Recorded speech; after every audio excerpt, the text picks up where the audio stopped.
आज शेतकऱ्यांच्या प्रचंड प्रमाणात नुकसान झालेलं बघतोय. बरेचशी गावं पाण्याने ओढलेली आहे. बॅकवॉटरमुळे शेतकरी आमचा त्रस्त आहे आणि आज एक महिना उलटून सुद्धा राज्य सरकारने विशेष मदत अशी कोणतीही दिसत नाहीये. 8,500 रुपये ही तुटपुंजी मदत शेतकऱ्यांना आहे.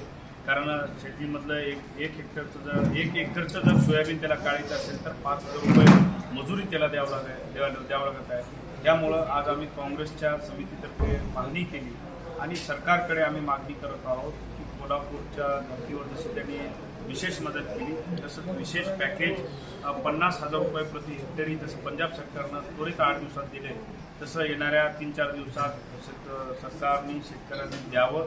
तरच सरकारने शेतकऱ्यांच्या खात्यात जर टाकलं तर शेतकऱ्यांची येणाऱ्या 10-12 दिवसावरची दिवाळी आहे ती गोड होईल. आणि यामुळं शेतीमालाचं तर प्रचंड नुकसान झालेलंच आहे. बरेच शेतकऱ्यांची जी जनावरं आहेत ती होऊन गेलेली आहेत. शेतकऱ्यांच्या डोक्यावरचं जे कर्ज आहे ती कर्जमाफी या सरकारने त्वरित करावी. बँकेचे जे हप्तेवाले जे तगादा लावत आहेत की कर्ज वसुलीचा तेही सरकारनं या ठिकाणी बिल 7-8 महिन्यासाठी अशी अनेक मागण्या आम्ही काँग्रेसच्या वतीने आज या ठिकाणी सरकारकडे करत आहोत. जर सरकार ह्या मागण्या पूर्ण करत नसेल तर येणाऱ्या काळामध्ये काँग्रेसच्या वतीने मोठं उग्र आंदोलन उभा करण्यात येईल आणि सरकारला जाब विचारण्यात. एकीकडे मदत अद्याप नाही, मात्र ऊसाच्या म्हणजे प्रति टन ऊसामध्ये 15 रुपये कपात करण्याचा निर्णय सरकार.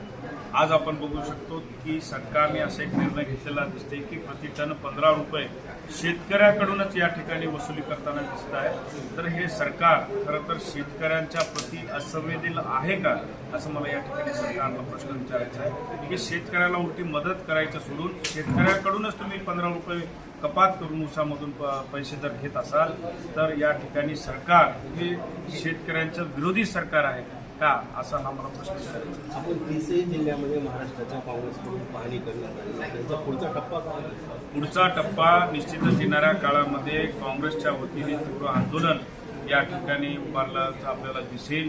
वेळोवेळी आंदोलनाचे टप्पे काँग्रेस पक्षाच्या वतीने